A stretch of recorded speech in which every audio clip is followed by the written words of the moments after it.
Good morning. Uh, it's November 21st. This is my Sunday school lesson. My name is Doug Griffin and dismiss. Okay. And we are in the book of Genesis. We've been going to the book of Genesis since last year. I like to refer to this as uh, our attempt to look at the unbiased word because a lot of times scriptures are influenced when we read them by stories we've heard or movies we've seen, songs about the Bible. And when we go through verse by verse, it's much easier to really look at just what the scripture is saying as opposed to being influenced by stories. And you discover a lot of things that you never knew were there. Oh, I never saw that before. So that's what we're doing right now. Um, let's see. In Genesis chapter 44, this is our part two. I like to call this Judas Sacrifice. So what has happened so far is that the brothers sold Joseph off into slavery in Egypt. They figured he was dead. They never see him again, and it's been about 22 years since he's been gone. Because he was 17, at least 23 years, right? Because he was 30. He's 30 when he sees Pharaoh. So it's been okay. That's when he saw. It was 30 when he saw Pharaoh. So it's been 7 more years after that, because there were 7 years of plenty. He got sent when he was 17. Oh, 17 and 30 is 13. Duh. And then seven, right, is 20. And then there's been 2 years of famine so far. Okay, so there were 7 years of really good years, 2 years of famine. So that's 9 years. So 13 years happened, and then he saw Pharaoh, right? He's sold into slavery. He's at Potiphar's house. He's in prison. He sees Pharaoh when he's 30. 9 more years. So 22 years have passed, and the brothers have shown up. Now, this story is always taught Martin Wall um, that it's about how Joseph forgave his brothers. That's the lesson we take from this. Look what Joseph did to his brothers. I mean, look what his brothers did to Joseph, and look how Joseph forgave his brothers. And so it's simplified in that way, but there's so much more to the story. It's not a story. Forgiveness happens. Interestingly enough, my whole point is forgiveness doesn't happen for a while, because there's stuff that Joseph needs to learn, and there's things that Judah needs to learn, because this is really about how Judah became chosen by God to be the tribe that the Messiah was going to come through, because of what Judah was going to teach his children. And what you would teach your children was very important. That's where you got all of your learning, was from your parents and grandparents. There weren't public schools to go to, and universities and magazines. You can go on the internet. There weren't books. There's nothing. You learned everything about God and life from your family. So who was going to teach their children the best? That's the family that the Messiah was going to come out of. God picked Judah, and here's why he picked Judah. And Joseph did a wonderful thing in the end when he forgave his brothers. He didn't have to, but he forgave them. They did try to kill him, and he forgave them. So Joseph's forgiveness is very important. But that's not what happened at first. Because if it was about forgiveness, Joseph, as soon as he heard from them how sorry they were, now they didn't know it was him, they didn't know it's Joseph. So he's listening in. They don't know that he speaks Hebrew. They think he only speaks Egyptian. They don't recognize him because it's been 22 years. And they confess, we were terrible. This is all happening to us because of what we did to our brother. And God is punishing us, and we're so sorry. We should have listened. And so they repent right in front of Joseph. He does not immediately say, oh, I forgive you. There's a reason. There's some blocks that he has to go through. So the question is, what is Joseph thinking? Joseph, 22 years earlier, went to tell his brothers, was sent by his father, go spy on your brothers, basically, and let me know what they're doing, if it's good or bad. Jacob had reason to do that. Joseph's dad had reason to do that because one time he let his sons out of his sight, and they went and killed everybody in Shechem. So, and now they're back up in Shechem, in that same area. several years later. And so go check on them, Joseph. So he goes to check on them, and they grab him and throw him in a well and then sell him off to slavery. And this is a shock to him. Um, and so, because he feels deceived by them, because he thought they loved him, that they loved his stories about his dreams, when they walk in the room and bow down before this man who they don't know it is, he doesn't know if they're telling the truth or not. Why would they? Perhaps they want food, and they would make up any story to get food. So he's challenging them. He's not his concern is not to immediately forgive them; it's to get the truth out of them. And so he sent them to get Benjamin, his brother. He didn't know if Benjamin was really alive or if that was a story they were telling. In fact, he really didn't trust they were going to come back. When he sent them, he filled up their sacks with food, and because he said, "I'm not going to see them again," because they could be lying. They left me all by myself, so they can leave Simeon. He had no idea if they would come back. And when they come back with Benjamin, and he really sees him, that's the second time he cries. He's thinking, "I've got to rescue Benjamin because he's I don't want to say he's the age because it was 17 when they did that to Joseph, and Benjamin's probably 25 or something. But still, they might kill him. So I've got to rescue Benjamin from my brothers because they don't know that I'm alive. They think I'm dead." That's his thought. That's why he's doing what he's doing. So let's look this over in Genesis chapter 44. Oh, good. Thank you, Susie. I'm so glad you always check in and Pingo, because then I know. Oh, good. It's actually working. So in Genesis 44 verse 14 it says, "So Judah and his brothers came to Joseph's house, and he was still there, and they fell before him on the ground." So they got Benjamin with them. And Joseph said to them, "What deed is this you have done? Did you not know?" Oh, I'm so sorry. He saw that Benjamin was there, and he's saying, "I've got to protect Benjamin." He puts a cup in Benjamin's sack. This cup that he was drinking from, he puts it in Benjamin's sack without Benjamin knowing it. Sends them all on the way. Then he sends a servant after them. So if it was just okay, I'm still arguing with Martin Wall in my head. Uh, so they send the servants after them, and the servant finds the cup. "Oh my God, you stole this cup." So they all go back. Now, at first, they stand up like, "We didn't," because they don't know that there's a cup there. Whoever you find has the cup, then they can be the slave. And sure, they find it in Benjamin's sack. And Joseph knows the deal because he's thinking they left Simeon, they'll leave Benjamin and they'll go back home, and then I'll be able to protect him. So when they bring them back, this is when Judah's brothers come to Joseph's house, and he was still there, and they fell before him on the ground. Verse 15, "And Joseph said to them, 'What deed is this you have done? Did you not know that such a man as I can certainly practice divination?'" Because how does he know that they've got the cup? He's got to justify how he suddenly knew. Then Judah said, "What shall we say to my Lord? What shall we speak, or how shall we clear ourselves?" Like, we've got nothing to say.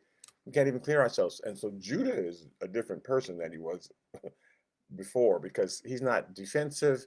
He's, "Hey, what can we do?" He says, "God has found out the iniquity of your servants. So here we are, my Lord's slave. We are guilty. We've done it." What he doesn't do is throw Benjamin under the bus. He doesn't say, "Benjamin's the one that did it, so why'd you bring us all back?" He says, "We're all your slaves." Now, this is a change of heart for Judah, and that story of Judah and Tamar in Genesis chapter 38, we were reading last week, is what happened to change Judah's heart, because Judah wasn't sort of magnanimous person. We're all guilty. That wasn't him. He was the throw him in the pit, get rid of him person. He wasn't, "Let's all dive in the pit." That's not Judah. But now suddenly that is. We're all your slaves. So what happened to change Judah's heart? So in Genesis chapter 38, verse 24, it says, "And it came to pass about 3 months after that Judah was told, saying, 'Tamar, your daughter-in-law, has played the harlot. Furthermore, she is with child by harlotry.'" And just reminding you that Judah, right after he sent Joseph off, immediately went off, got married, had 3 sons, promised each one to Tamar, but totally reneged on the promise. First two died, and the third one, he forgot all about it. And so Tamar's out there with no husband. She's a widow, and no women weren't able to make money in those days. And Judas has forgotten about her. So she tricks him into having sex with her because she knows he has a thing for harlots. And so now she's pregnant. And he gets news, your daughter-in-law is pregnant. So Judas said, bring her out and let her be burned, because that's who Judah was. Not find the man who did it, but bring her out, because that's how men were handling things in those days. Find the woman who got pregnant magically. So when she was brought out, she sent to her father-in-law saying, by the man to whom these belong, I am with child. So hello, if you want to know who it is, even though you did not ask who it was, let me tell you who it was. It's whoever belongs to these, that's the person. So, and she says, please determine whose these are, the signet, the cord, and the staff. So he looks at them and says, so Judah acknowledged them and said, oh, she has been more righteous than I. And this was a big moment because in front of everybody, she's guilty. And in front of everybody, he has to acknowledge, no, I'm guilty. I'm guilty. Look, God, I thought I did that in secret. And yet God has exposed and used me as the instrument of my own exposure.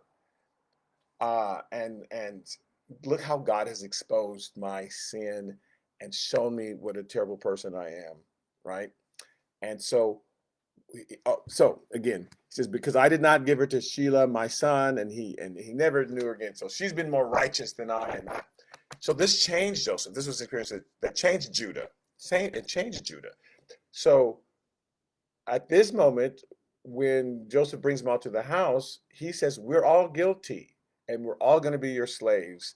God has exposed our sin.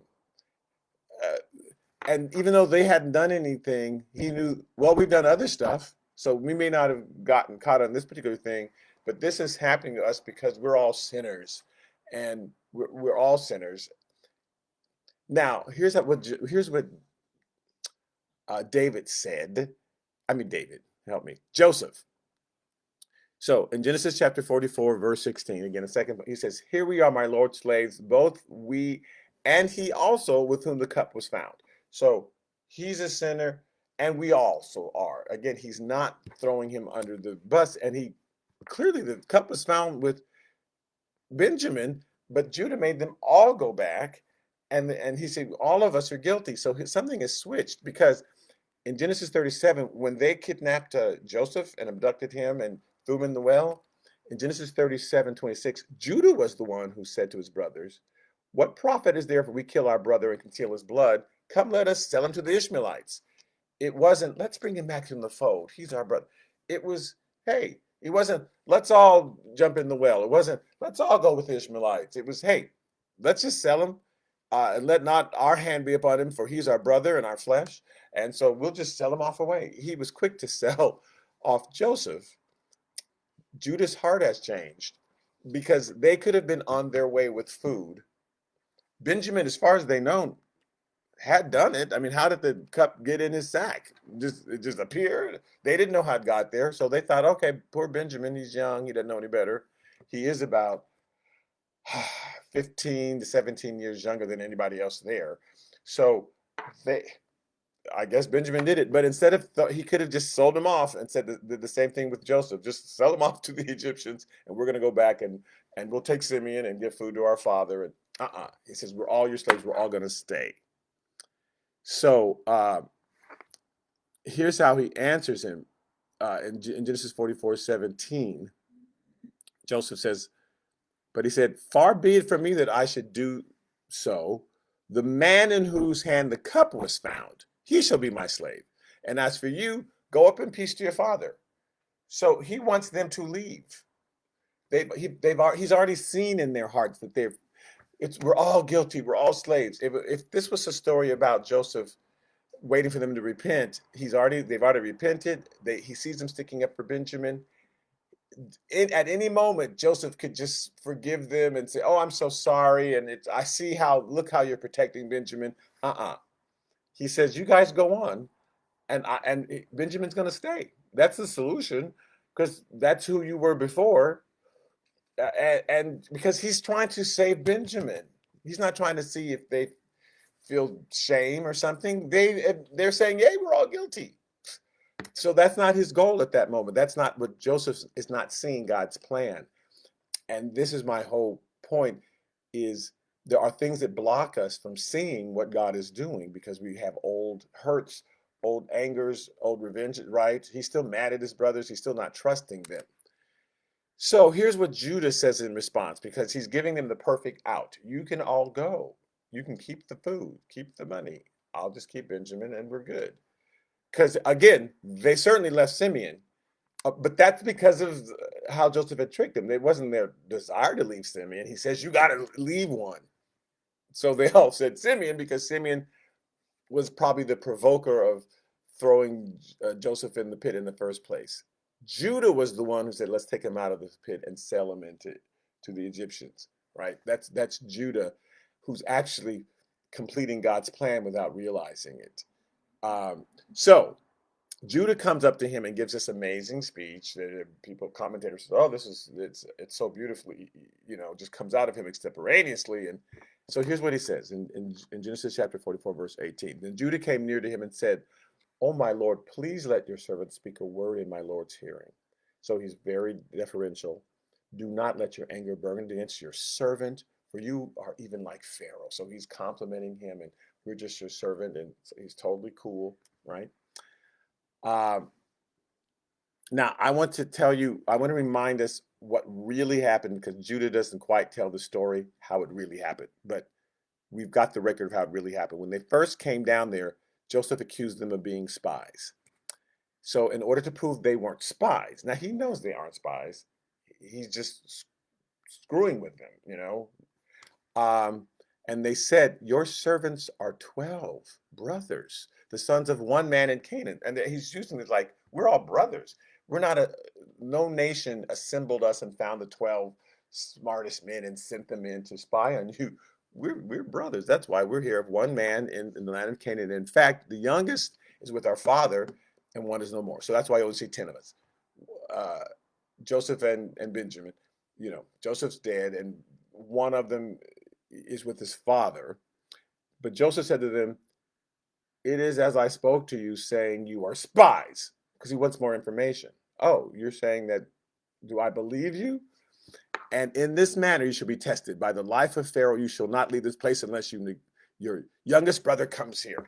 So he's the one that said, bring Benjamin here. He doesn't know if Benjamin is there, but the most important part of this is what he said about the father. All he said about the father is that the youngest one is with the father. Here are Joseph's issues with his father. His father sent him to the well. His father sent him to Shechem to check on his brothers, and his brothers grabbed him. Did his father know what was about to happen? Did his father plan with him? Those thoughts come to your mind because you're out of the blue. Hey, go up there. And when he gets up there, they grab him. You have to wonder, if you're Joseph, was my dad in on it? Secondly, he wonders, if he wasn't in on it, why did not he come looking for me when they went back and told them that they had sold him to the Ishmaelites? So this is the stories that he's thinking. They went back and said, well, we sold Joseph to the Ishmaelites, and why didn't my father say, well, we're going to go after him? So, because he doesn't know that they bloodied the coat. He knows nothing. He just knows that they put him in the pit and then sold him. So this is odd. This father who professed to love him so much, and you're my special child, didn't come looking for him at all. So he's thinking his father was in on it. So and all he knows, all that they've said is that Benjamin is with my father. So I don't even know if the father's still alive. Is he really alive? Are they making that up? Is Benjamin alive? They found out, okay, Benjamin really is alive, but the rest of it he does not know. So here's how Judah tells the story.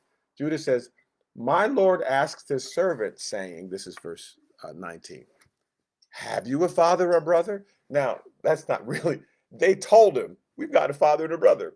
That, you're the one that asked, have you a father and a brother? And we said to my Lord, oh, yes, we have a father, an old man, and a child of his old age, who is young.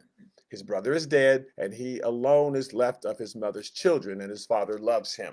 So that one little brother is left all by himself. His mother's dead, his brother's dead, his father loves him, right?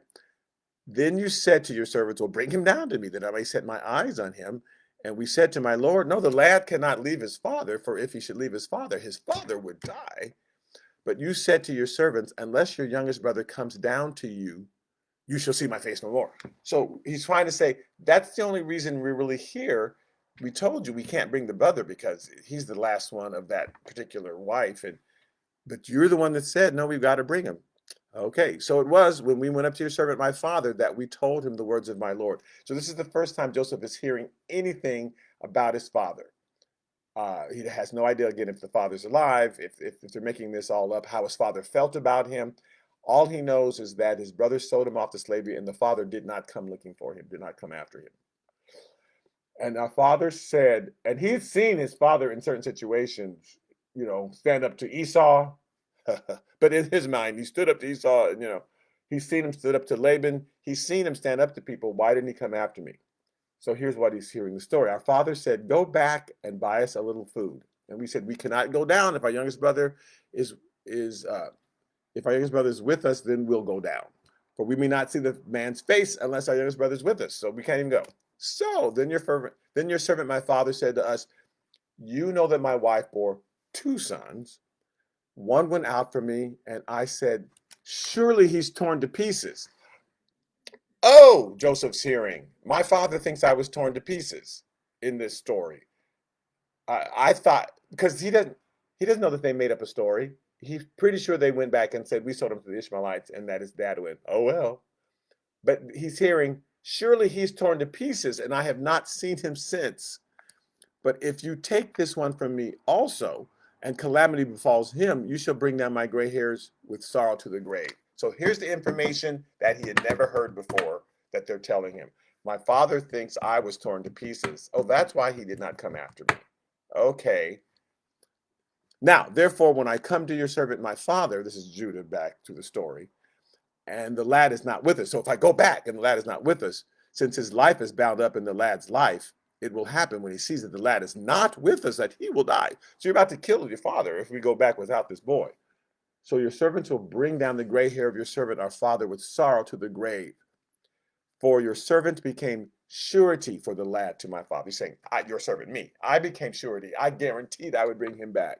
Saying, if I do not bring him back to you, then I shall bear the blame before my father forever. So now, therefore, please let your servant remain. I'll give up my life for him, instead of the lad as a slave to my Lord. But let the lad go up with his brothers. So this is Judah's audition for God. He doesn't even know he's auditioning for God. That when he says, I will give up my life for his, you let him go back. I'll stay here as a slave. You can kill me, whatever. I will lay down my life for his. Now, in John 15, verse 12, Jesus said, this is my commandment, that you love one another as I have loved you. Do it in the way that I've loved you. Love one another in the way that I've loved you. And greater love, so he tells them how. Greater love has no one than this, than to lay down one's life for his friends. So the type of person who will lay down his life for someone else, that's the sort of person I want you to be. That's who I am, because I'm from the tribe of Judah, and that's what my family's been teaching and passing down. Everybody hasn't done it correctly, but that's what they've been teaching. So this is Judah. God's hearing Judah say this, and no one else is standing up, but Judah say, I'll lay down my life for Benjamin. Okay. He says in verse 34, for how shall I go up to my father if the lad is not with me? I can't approach my father. And like Jesus is saying, I can't approach my father unless I've laid down my life for my friends. I can't go back to heaven until I've completed my mission. And Judah saying the same thing. I cannot go back to my father if the lad is not with me, lest perhaps I see the evil that would come my father. So I can't even go. So let him go. I will stay. I'll lay down my life. I just want to give you some examples of Judah and how the descendants of Judah fulfilled this. This is what they did. So first, like David laid down his life for his people.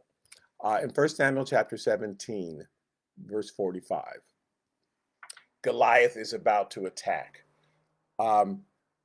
Just reminding us that, and we'll read this when we get further on into Exodus, etc., that um, they had the opportunity to kill all the giants in the land once the Israelites came out of Egypt and were about to go into the promised land.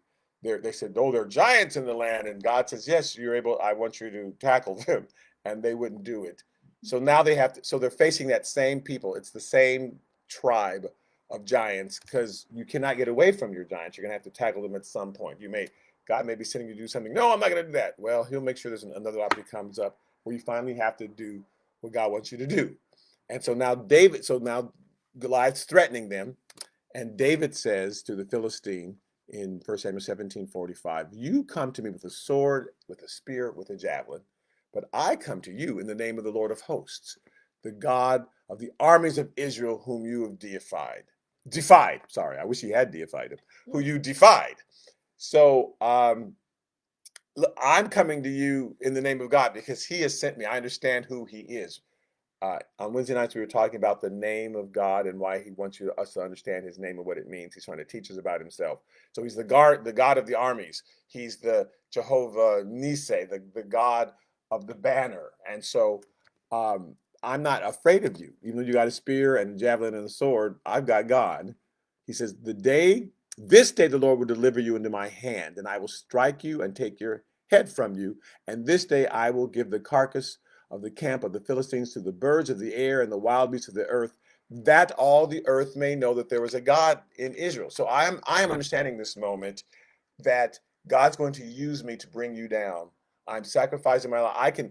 I can be killed, but I know God's not going to do that because the earth needs to know there's a God in Israel. So that's why this moment is here, so that God can show everybody that he is God. And if we can get that there are moments that come up where there's a Goliath facing us, God puts us in that moment so that we'll trust him, so that the earth will know, so that we'll have this testimony. Look how God brought down that giant.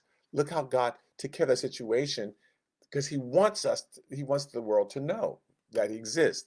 Then all the assembly shall know that the Lord does not save with sword and spear, for the battle is the Lord's, and he will give you into our hands. So this is David understanding what's been taught through the line of Judah, that you put your life on the line for everybody else because you know what God has told you to do, and you do the right thing.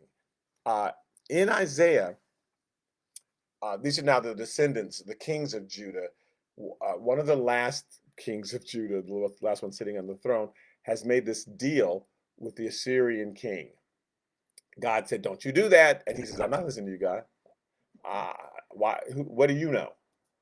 I've been king for several years now," and so we argue with God in that way, like God doesn't know, and God sends Isaiah to him. Then Isaiah says to Hezekiah, "Hear the word of the Lord of the hosts. Behold, the days are coming when all that is in your house and what your fathers have accumulated until this day shall be carried to Babylon, and nothing shall be left, says the Lord. And they shall take away some of your sons and who will descend from you, whom you will beget, and they shall be eunuchs in the palace of the king of Babylon." So he's been warning Hezekiah, "I'm telling you right now what's about to happen. The Babylonian king is going to come and kidnap you, but they're going to take away some of your sons, and they'll become eunuchs in the house of Babylon." So who is this that he's talking about? Who's a son of King Hezekiah? Daniel. Daniel's from the house of Judah. In Daniel chapter 1, verse 1, it says, "In the third year of the reign of Jehoiakim, king of Judah," so that's the grandson of Hezekiah, "Nebuchadnezzar, king of Babylon, came to Jerusalem and besieged it. And now from among those that he took," right, "of the sons of Judah," it says in Daniel 1, verse 6, "were Daniel, Hananiah, Mishael, and Azariah." And they changed their names to Shadrach, Meshach, and Abednego. So Daniel, these are all the sons of Judah. Daniel was a son of Judah. He was from that line, that same line. And he is sacrificed for the people. In Daniel chapter 6, they've given out this decree: you can only worship the king, you can't worship God. And Daniel's like, "Nope, I think I'm going to worship God." It says, "Now when Daniel knew that the writing was signed, He went home. So the decree was signed. You can only worship the king when he knew it. Not he didn't know. Oh, he knew. He went home into his upper room and with his windows open toward Jerusalem, like I'm doing this in front of everybody, I'm going to sacrifice and do the right thing, even if my life is in danger. He says, and he knelt down on his knees 3 times that day and prayed and gave thanks before his God, as was his custom since early days. He's like, I'm not changing because everybody's looking to me. And if I change, then everybody will have to change. So I'm going to sacrifice myself.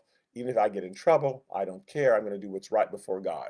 So the king gave the command, and they brought Daniel. This is verse 16 of Daniel 6. And they brought Daniel and cast him into the den of lions. But the king spoke and saying to Daniel, your God, whom you serve continually, he will deliver you. And sure enough, when he came the next day, and said, Daniel, Daniel, are you all right? In verse 21, it says, Daniel said to the king, O king, live forever. My God sent his angel and shut the lion's mouth so that they have not hurt me because I was found innocent before him. Remember Jesus said, like, Jesus was innocent and yet he was like a lamb brought before the slaughter. And he said nothing. When he comes to the king and says, and tells Daniel all this, Daniel doesn't say anything. Daniel, you're going to have to go in the lion's den. Daniel doesn't say anything. But your God will deliver you. Daniel doesn't say anything. There's no quote from Daniel here because he doesn't say anything. He's like Jesus, brought before his father. Like, I know I'm innocent. I know I didn't do anything wrong, but I'm going to stand up for what I know God wants me to do. He says, now he speaks. He says, there's been no hurt because I was found innocent before him. David said a similar thing. And also, O king, I have done no wrong before you. So the king says, I make a decree in verse 26 of Daniel 6. I make a decree that in every dominion of my kingdom, men must tremble and fear before the God of Daniel. So he decrees now that everybody's got to worship. This incident only served to bring the gospel to the Babylonians. And God, a lot of times when the Jews are taken here or there, we're going, oh no, how terrible. And God's like, no, I'm going to use that. Don't worry. So he now makes a decree. He says that men must tremble and fear before the God of Daniel, for he is the living God and steadfast forever. His kingdom is the one which shall not be destroyed, and his dominion shall endure to the end. So Nebuchadnezzar starts preaching about the God of Israel through this incident, through Daniel's example of I will sacrifice. I'm going to do the right thing. I'll even go into the lion's den, but I'm standing up for God. Now all the people have been freed from having to worship the wrong God. And this is because he's at the line of Judah, that family line. And so it's not like I'm saying lion, but the line of Judah. And so Judah started it by saying, hey, you can take him, but don't, take me instead and let them all go free. I will sacrifice myself because, and he was innocent. He hadn't taken the cup. He'd done other stuff, but he hadn't taken the cup. But he's saying, even though I'm innocent of this crime, I will take his place. And so this was Judah's audition. Judah got the part. Now, there's twice before that, because Joseph was just about to cry. And we're going to see what was in Joseph's heart. What was he crying about? There's a specific thing that he's crying about, because this is now going to be the 3rd time he cries. Let me remind you of the first 2 times that he cried. So in Genesis chapter 42, when he hears them say to one another, Genesis 42:21, they said to one another, we are truly guilty concerning our brother, for we saw the anguish of his soul when he pleaded with us, and we would not hear. Therefore, this distress has come upon us. We heard him because Joseph is crying out, why are you doing it? Because he's totally confused. He's so shocked. Why are you putting me in the pit? Anything. They couldn't hear me. They couldn't hear me. And once you start to tell yourself that story, then when he's sold to Potiphar, when he gets in trouble with Potiphar, put in prison, when he interprets the man's dream, and still a year goes by, and he's thinking, God doesn't hear me. God doesn't hear me. And some of us think that when we pray, God doesn't hear me. I'm praying, but it doesn't. It's just bouncing off the ceiling. God's not hearing me. That's why we'll call up other people. Will you pray? Because we don't think God hears our personal prayers. And I'm not saying it's wrong to call up other people to pray with you, but it shouldn't be because we don't think God hears us. If you want to give somebody the opportunity to pray with you, Or if you want to tell somebody, here's what I'm going through, and they say, oh, well, let me pray with you. That's fine.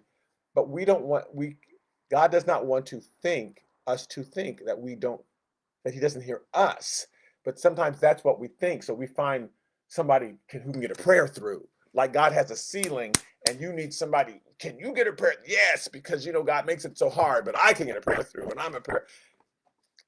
And God wants us to understand that he hears our personal prayer, every single person. That's why Jesus came down and said, knock, the door will be open, ask, and you shall receive, seek, you will find.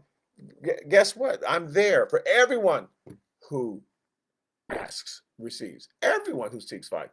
Everyone who knocks, the doors will be open. God doesn't limit it. No, you got to be a prayer warrior. He hears us all. But we're all like Joseph sometimes. God doesn't hear me. God doesn't hear me, so I'm going to need help. And he got that from his brothers, thinking they didn't hear me. They didn't hear me. I cried out. But here he hears them confess. We heard him. We heard. He said, they did hear my cry. And they feel bad about it. And they are touched with me because we think either God doesn't hear or he doesn't really care. So it says, then he turned himself away from them and wept. That was the first time. The second time, when he actually saw his brother alive, because they had said, oh, we got another brother. But he didn't know if he believed them or not. But when he saw him and saw that thing that was so important to him was still preserved by God. Because sometimes we think, oh, I want to do this with my life and that, my life. But God's got this other whole plan that I'm stuck with because, he's God. He's going to win. He's going to put me in this situation. But it's not what I really wanted. What I really wanted was that thing over there. And we've got to understand that God knows us better than we know ourselves. And he knows what we're going to love and what's going to really bring us the most fulfillment. It's not that he ignores us. He understands us better. And when we look back, we'll go, oh my goodness, look how God knew. Look where I'm at. Look how I ended up. This is what God did know me. But that's not what Joseph is thinking. He's thinking the only thing in this world that I will love this was my brother, and I'll never see him again. He's probably dead. So when he sees him, it says in Genesis 43:29, then he lifted his eyes and saw his brother Benjamin, his mother's son, and said, is this younger brother of whom you spoke of me? Because he can't get too close to him. But is this really him? And he said, oh, God be gracious to you, my son. And now his heart yearned for his brother. And that word yearn is in the way, like I read you when Solomon said, cut that baby in half. And it says the woman yearned for her, but realized she couldn't have him. And she says she had to give him up. No, don't cut him in half. She can have him. They use that same word where you really want it, but okay, I'll take half. Now the one woman said, I'll take half the baby because her baby was dead. She said, well, I'll take half a baby and I'll just 1.5 dead babies. I guess it's not that much to her. But the woman who really was her baby said, I need to give this baby up because, and so that's that same word yearning that Joseph is thinking. I need to give him up, because and he yearned, but at least God saved him, and he cried. He says, then he went away and he wept. He went into his chamber and just cried because God revealed something to him he didn't realize. He had told himself a story. We tell ourselves stories. So in the situation now, here's what Joseph again has heard, because he's thinking that his father knew he was sold into slavery and just simply didn't pursue him. But they finally tell him, no, my father believed that he'd been torn to pieces. Oh, that really? Okay. So Genesis 44, verse 27, just to where we left off. Genesis 44, verse 27. Then your servant, my father, said to us, you know that my wife bore me 2 sons, and the one went out from me, and I said, surely he's torn to pieces. That's what he's hearing, and I have not seen him. But if you take this one from me also, and calamity falls him, you shall bring down my gray hair with sorrow to the grave. So just reminding you, that's the last thing he heard. That was new news to him, because he's crying because he's hearing new things that's changing his mind. Genesis 45, verse 1 says, then Joseph could not restrain himself before all those who stood by him, and he cried out, because this was the final thing. He's about to burst. He can't take it. Make everyone go out from me. So no one stood with him while Joseph made himself known to his brothers. So everybody's gone. It's just Joseph and his brothers. And he wept aloud. He couldn't even get away from his brothers long enough. He just wept right in front of them. And the Egyptians and the house of Pharaoh heard it. Even though they were in other rooms, they could hear him, right? Then Joseph says to his brother, now it's important what Joseph says to his brother. He could have said, "Oh my God, look how much you love Benjamin," if that's why he was crying. "Oh my God, look how you've repented in front of me and I forgive you." This is what Joseph said to his brothers. "I am Joseph. Does my father still live?" Is he really alive? Because it was about the father. Is my father, is this real? The story that you're telling me that he thought I was torn to pieces. It, is that true? Is he waiting for Benjamin to come back? Is he still alive? Is that what he's thinking? That I've already lost one son. He thought I was dead. Is that what it is? And now he's waiting for the son. Is he still living? Because again, he could have said, "Oh my God, look how sorrowful you are," if that's what it was about. But the fact is, it was the father. That was the last little chink that was keeping Joseph from seeing what he was supposed to do. Because from the beginning, he was supposed to have revealed himself and say, "Hey, I'm Joseph, and here's God's plan, and I'm supposed to take care of you for the next 5 years." And we'll see next week that that was the plan. Come stay here for 5 years until this famine is over. Then I'll send you back home. But instead, they said, "Oh, we're going to move in here." And how come we're in Egypt for 200 years? Because God told you don't go to Egypt. God said, "I'm giving you this land," and you decided to live in Egypt. You're in Egypt because you decided to live in Egypt. Because we're so confused. I don't understand. But because you made that choice. So God's going to deliver you from your mistake, but he's going to let you wallow in it for a minute because he told you 50 times, don't do it. So he says, "I am Joseph. Does my father live?" But his brothers could not answer him, for they were dismayed. And his brothers were like, "Oh no, this man's going to kill us," because they thought he was dead. And they've seen how he's tricked them and enslaved Simeon and done all this stuff. And it's like, oh, look how, because he could have said, "I'm Joseph," from the beginning. So he's been playing with us, I guess, to kill us. And because every time we thought we were away, he would bring us back in. And so now he's brought us back again, I guess, to kill us. So they weren't happy finding out this is Joseph because he hadn't done anything other than continue to bring them back there, and they didn't know why. So these are the three things that Joseph thought naturally. My brothers didn't hear me when I was in anguish. God let them kill Benjamin. He's dead. My father didn't care. He knew that I was sold to Israel. These are all things that are being changed in his mind. These are stories that kept him from seeing what God was doing. Next week, Joseph goes, "Oh, now I see why you're here, why I'm here." And we want to be in that position. We want to see, "Oh, I see why God's letting all this stuff happen. Here's his plan." God will reveal it to us, but sometimes we have our own blocks from seeing it because we still are angry about this or worried about that, or we believe this about God or that.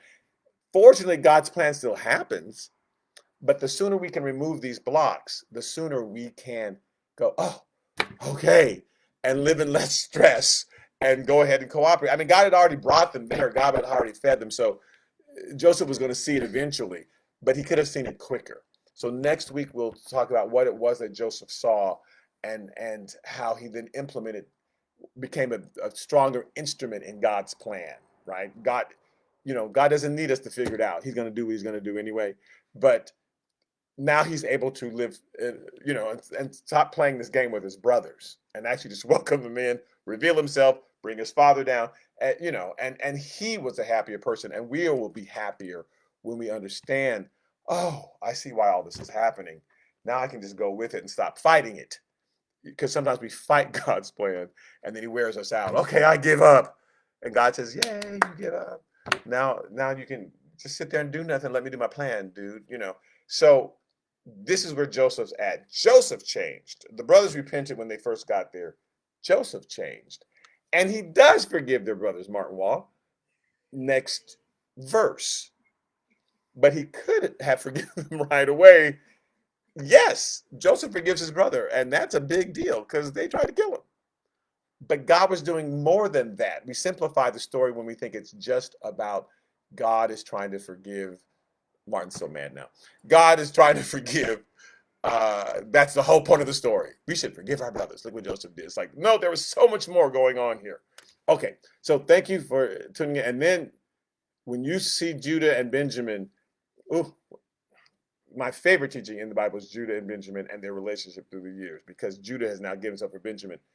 Benjamin hears that, and that shapes their whole relationship. That shapes their whole relationship for centuries to come. That's why Benjamin moved right next to Judah, because Judah saved my life. Okay, but we'll talk about all that later. Thank you again for listening in today. And my Wednesday Bible study, if you missed it, it happened. It just got online late because I didn't understand how to. I taped it early in the day and it's supposed to be released at 4 or 7, but anyway, it's oh, I should have released it at 7 instead of 4. I'm just done. Okay. Anyway, it's online if you missed it. It's on my page, or it's on our church website, which is Good Shepherd NBCLA. If you missed Wednesday's Bible study, we're in the book of Matthew. Okay. And for everyone else, I will see you again next Sunday. Thanks. Amen. Bye bye. Oh, and have a happy Thanksgiving. Oh, in live video.